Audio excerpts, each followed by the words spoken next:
First things first, you talked about the motivation. Motivation isn't real. Motivation is not a real thing. People who train every day don't want to train every day. They are not motivated to train every day. They are something else. Motivation is the wrong word. They are not motivated. It's called discipline. It's called being a man. It's not about feeling like doing it. If you only do things you feel like doing, you know what you end up doing? What? You end up sitting around with a belly, drinking soya fucking latte bullshit. That's what you end up doing if you only do what you feel like doing. You have to wake up and say, I don't feel like training, but I must train. I will only drink water. I will stop being a loser. You need to do what you're supposed to do, not what you feel like fucking doing. That's the difference between a man and a fucking child. You do not become a man doing what you feel like doing. You become a man doing what you're supposed to fucking do. The men on the Titanic didn't feel like dying that day. It's your duty. It is your duty to not be a fat piece of shit.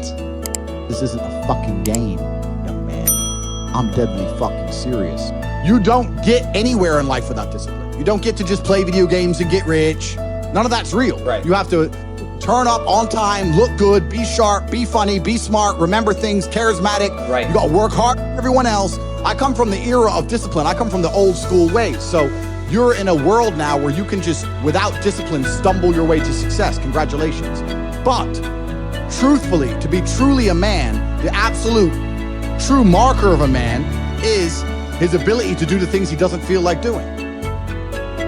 What else is a man good for if you don't do things you're not supposed to do? What would that make you if you sit around and only do what you feel like doing? What would that make you? It doesn't matter if I'm happy or sad, I will still go and do X. That is my job. It's my duty as a man to do X. That's what I'm going to do. If you're going to doubt yourself, I mean, I understand why a lot of people doubt themselves. A lot of people doubt themselves because they're incompetent. You'd have to be a megalomaniac to not doubt yourself if you're an incompetent individual, right? If you're an idiot, or you're crap, or you're shit at things, of course you're going to doubt yourself, because you should, because you fail all the time. The only way you're going to start to not doubt yourself is if you show some competence, if you grow into a competent individual and perpetually succeed, as I do. I don't doubt myself because I never failed. So why would I doubt myself when I've never failed? Whereas if all I did was fail all of the time, of course I'm going to doubt myself. So your mentality is heavily linked to your reality.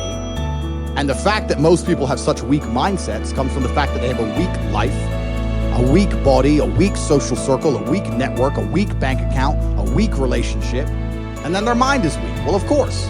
Whereas if you had a group of soldiers around you, men who were dedicated, who would ride or die with you, if you were strong, if your woman would never leave you no matter what because she idolizes you, then your mentality would be strong. Your mind would be strong by extension. So if someone comes to me and goes, I doubt myself, I usually look at them and go, yeah, I understand why. You're a little fat piece of shit and you're stupid. Of course you do. If I was you, I'd doubt myself too. Let me tell you something. Depression is not real. Feeling depressed is real. You can feel depressed, but you feel depressed, and that is a natural, biological, evolutionary trigger for you to change something in your life. I don't have a disease. I'm just upset with my situation. Yep. I have people mess with me all the time. I'm fat and I can't get a girlfriend because I'm depressed. I'm like, no, pancake lover. You're depressed because you're fat and you can't get a girlfriend. Do you understand?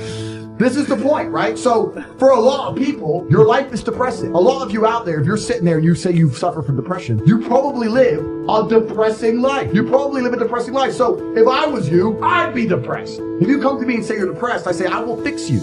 And you know what's crazy? When I said this depression thing wasn't real, do you know how many people stuck up for depression? You don't understand. I'm depressed. Depression's real. I was like, if it's so horrible, why are you defending it? I thought it was ruining your life, but you are desperate for me to believe in it. You want me to believe in it. You're sticking up for it. You're defending depression. Yeah. Trying to convince me it's real because it's your cure-all excuse for failure. When you're depressed, you can fail in every human metric. I fail at everything, but I'm depressed. It's not my fault. No, you're a failure.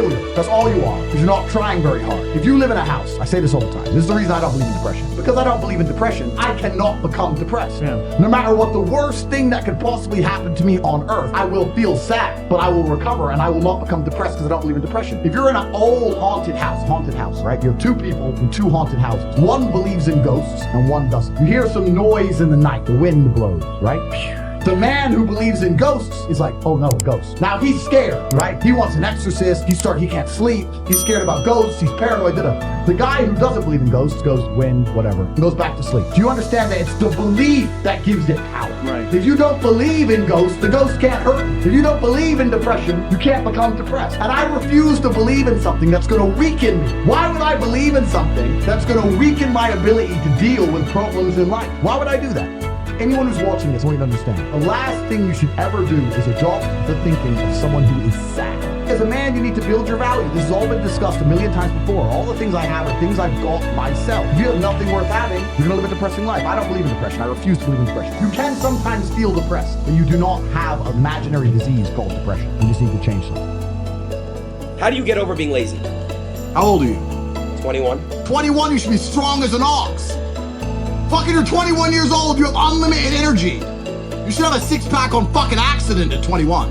You have all the time in the world. How do I fix you when you're so fundamentally broken? What's the fastest way to get a six-pack? Why does it have to be quick? Why does it have to be easy? Why do you think life is all quick and easy? Why can't it be hard and difficult? Why can't you suffer?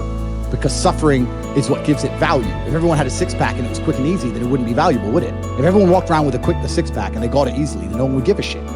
The whole point is that it's difficult to get. Value is linked to difficulty. If you want something that is valuable, you need something which is difficult to obtain. The fact that you just said you wanted it quick and easily shows that your whole mental model is fucked. You shouldn't be thinking about quick and easy. You should be thinking about hard, suffering, pain, going through it. That's what you should be thinking about. This is going to be hard, but I'm going to do it anyway. Because when it is done, then everyone's going to know that I went through something difficult. I think we're here to struggle and to learn.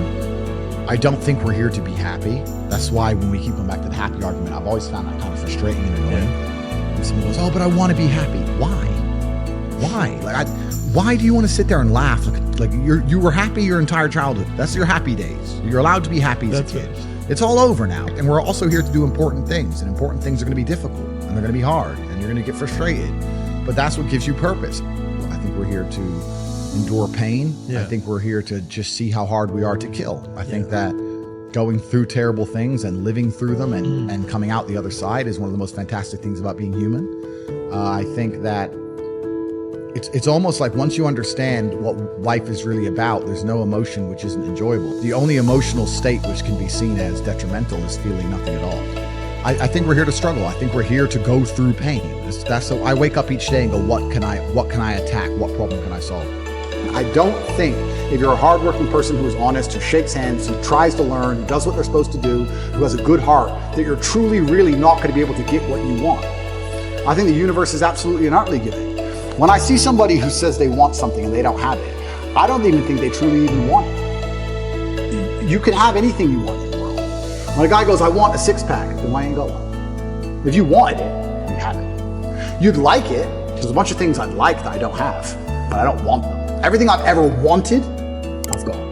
I've never wanted something and not had it. We all know what we're talking about here. There's things we'd like. I'd like to be able to figure skate. Not enough to go learn to figure skate.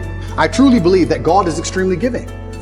There's the saying, goes around, comes around. Completely true. But I would say it comes from God. God is keeping an eye on you and he's paying attention to you and he knows the kind of person you are and the kind of things you do. And I don't believe if you're actually genuinely a good person all of the time, that you're not going to get some goodwill back to you.